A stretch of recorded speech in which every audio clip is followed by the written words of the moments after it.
One of the most foundational, most important stories in the Old Testament is the story of the Exodus.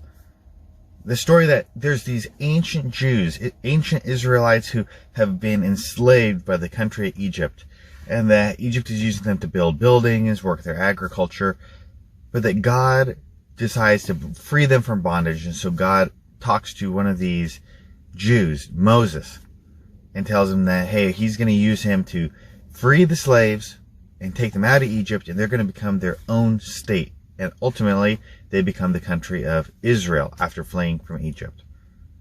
Now, growing up, though, when I was in school, when I was in college, I'd always hear that there's no evidence to believe that the Jews were ever in Egypt, that this whole story that Jewish slaves was pretty outlandish. It was a ridiculous story, and that I was believing this story based essentially in spite of the evidence of ancient Egypt.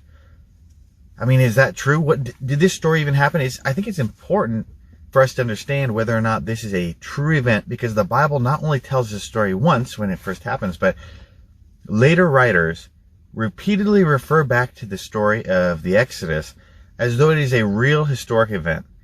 And thematically, Exodus is referred to over and over and over.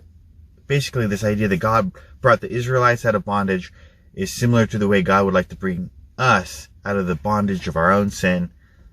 It's an important story, and I think it's important for us to know whether this really happened or not. Are we believing this in spite of all the evidence to the contrary?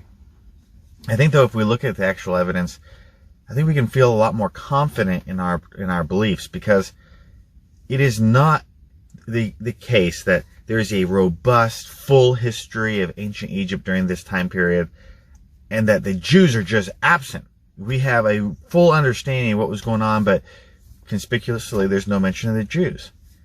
In fact, we have huge gaps in our historical record of Egypt at this time, particularly in this area. There's this area of East Egypt where we have very little evidence about the type of people who were living during this time and what was going on in Egypt. Part of the problem is the way that they were building their buildings. The Egyptians at this time, they were using like a mud or a clay, and they would mix it with straw. It would basically create like a chemical reaction. The straw would help the brick be easier to form. And they were building their buildings with this. The problem is, when you build your buildings out of mud, few things are going to exist 3,000 years later, 3,000 plus years later to the modern day. Over time, these buildings deteriorated in a way that other ancient buildings may not have. So when we're doing our archaeology and we're looking for remnants, a lot of these things just may not exist to today. And so we don't have a lot of ancient archaeology from this time period of this area. The Exodus story, the Bible actually talks about building buildings in this way. It says that the Jews were punished by being forced to make the bricks without straw, or with less straw. And this would make basically the clay, the mud, harder to manipulate, harder to form these bricks. And so there is a consistency that we would see, that we know from other sources that Egyptians were building buildings that did not last. They're using this process of mud bricks, and that Exodus says that that's exactly what the Jews were making for them. So there's these huge gaps in our knowledge. We do not have a complete picture, essentially, of what's going on in Egypt at this time. There are some things, though, that we do know about Egypt generally from around this time period. We know that in addition to them building buildings in the way that Exodus kind of describes, that they were taking foreign people as slaves for Egypt. We can see that Egyptians were conquering other peoples and enslaving some of them. They were engaged in slave trade. So the idea that a foreign group would have been used as slaves is not crazy. In fact, that's exactly what was happening in ancient Egypt. We know that Semites, some people from the area of Israel, did live in Egypt around this time.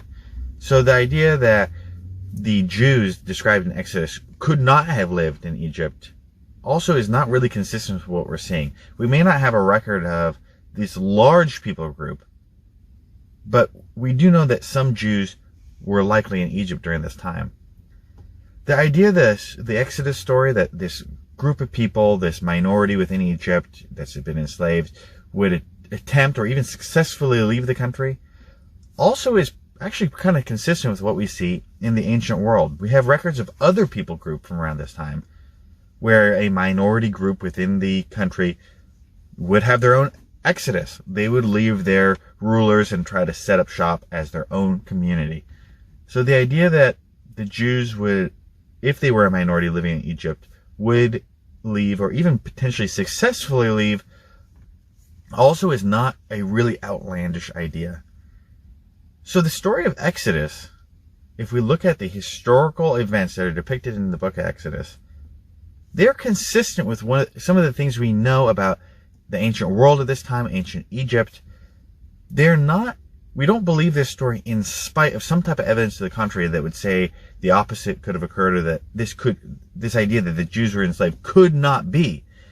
Instead, we believe it, but we have a large gap in our historical record where we just don't really know a lot about the people living at this time. So would I love for evidence to speak a little bit more directly to this?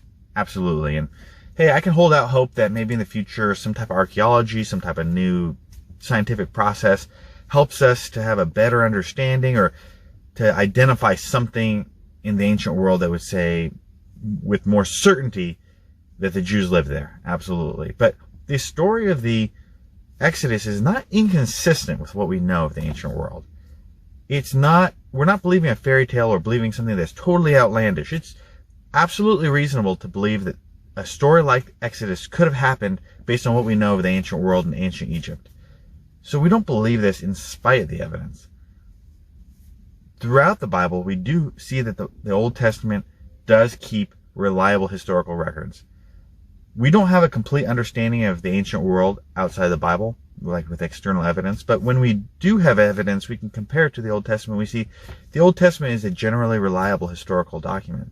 So if the Old Testament is reliable, and it tells the story of Exodus, and the Exodus story itself is consistent with what we know from the outside evidence, but it's just that the evidence is not complete, I think we can feel good. We can feel confident putting our faith in this. We're not making an unreasonable step to believe that the story of Exodus was a true historical event that really happened.